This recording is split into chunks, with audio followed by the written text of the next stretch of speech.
My name is Solemann, and I'm the head chef and the co-owner of Moonrise, which is an 8-seater omakase restaurant on the rooftop of Eden House in Dubai.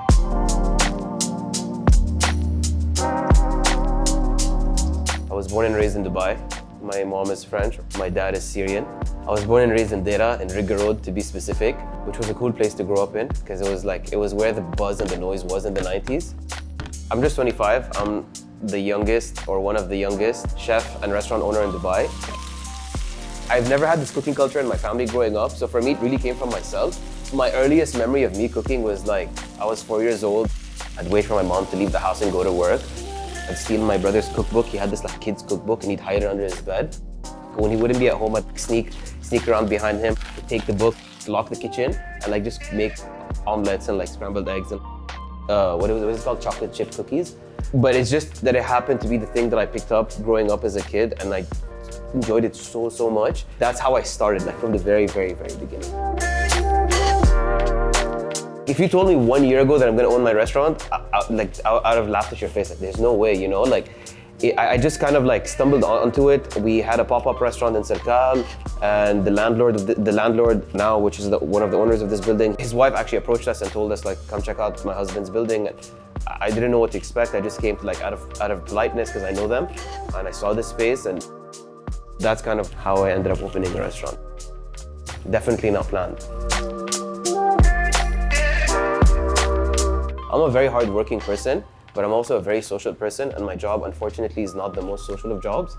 It's definitely a sacrifice. I mean, it's social in the sense that at least I have an open kitchen, I cook for my guests, I speak with every single guest at the end of the dinner, but I don't get to hang out with my friends. I lost so many friends. I've made so many sacrifices because this is what I wanted to do, and it's I've ended up being in a place where I have to spend so much time by myself.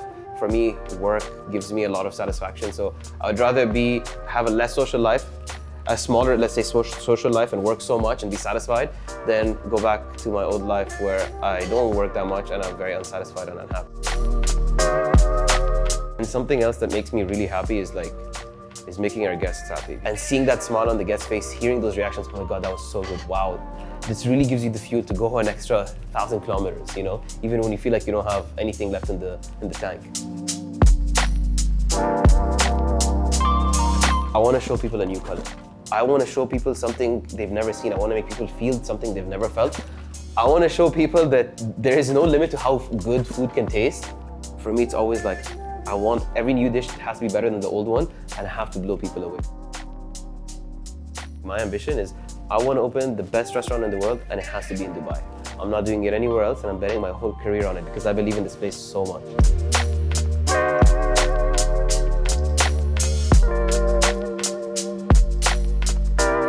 One of the things that create the thesis of my cuisine and of me is always working with local. Because why would I support a big enterprise that's doing so well internationally when I have so many local companies that are doing something so special? And it's always been a very, very, very big point for me. And that's kind of how I stumbled onto Slow Ceramics. Zaina and Zaid, the couple that own and run the ceramics shop. I've known of them for 5-6 years, but I've known them properly for, let's say, 2 years. When I saw Zaina's work, I was just so mind blown that someone was doing something so amazing and so creative and so world class in a very niche industry like ceramics and crockery, and it was happening in Dubai. They're my neighbors, it was happening a few kilometers away from me, and it was just so amazing to see. When I saw her work, I remember thinking, I'm never gonna work with someone else.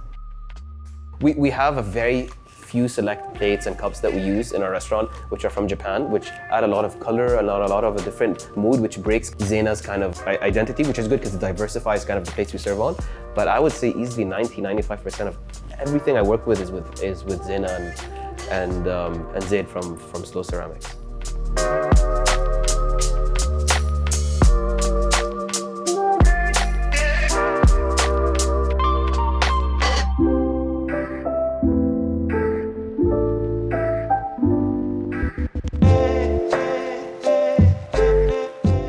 So for me, one of the most exciting things of my parts of my career has always been discovering and working with local ingredients and really trying to educate my guests about them.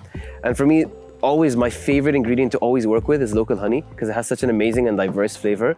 And different honeys from different parts of the country and this region in general have different flavors. And I've always worked with different foragers and different producers from around the country.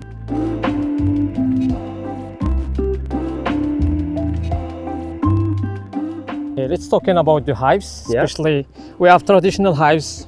The first one is the cave. As you can see, that the cave is the oldest home for bees. Since the bees, they love in natural place. In the UAE. In UAE, of course. So by the way, the caves is most favorable place for the dwarf bees in general.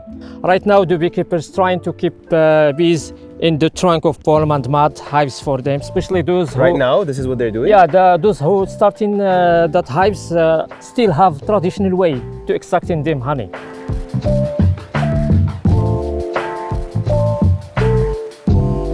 Let's see now what we have in that box. Let's go for it. Let's make less smoke to keep the bees calm down. It's just trick for the beekeepers to make it. All those are worker bees, you can see. Yeah.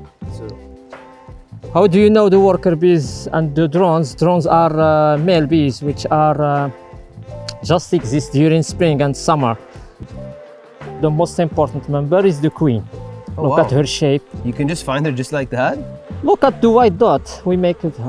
You put that white dot? Yeah, you painted actually her each back? year we make a different color of the dots to keep the bees know the age of the queen. Since the queen live in 1 year to 5 years. Okay. And she is the one who producing the bees. Yeah. She laying eggs 1,000 to 2,000 each day. Have smell it first. I told do you you earlier, think? this smells like pineapple. Oh yeah, I don't know why, but it smells like pineapple. that is national tree of UAE. Okay. We could not find that honey in other countries. This is hard. Yeah, it's crystallized. It's hard. It's Yeah, as well. It's good for athletes and good for fat burners and vegetarian as well. As you're enjoying it, the flavor changes. At the beginning it's sweet, Perfect. then you get like this funky kind of taste. All right. This is really nice. Yeah. I feel like our cuisine mirrors the experience of living in Dubai. We really want to change the way the world views food in Dubai.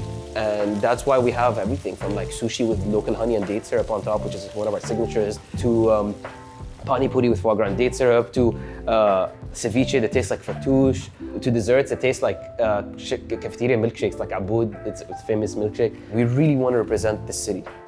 For me, the goal is make it happen or you die trying, nothing in between.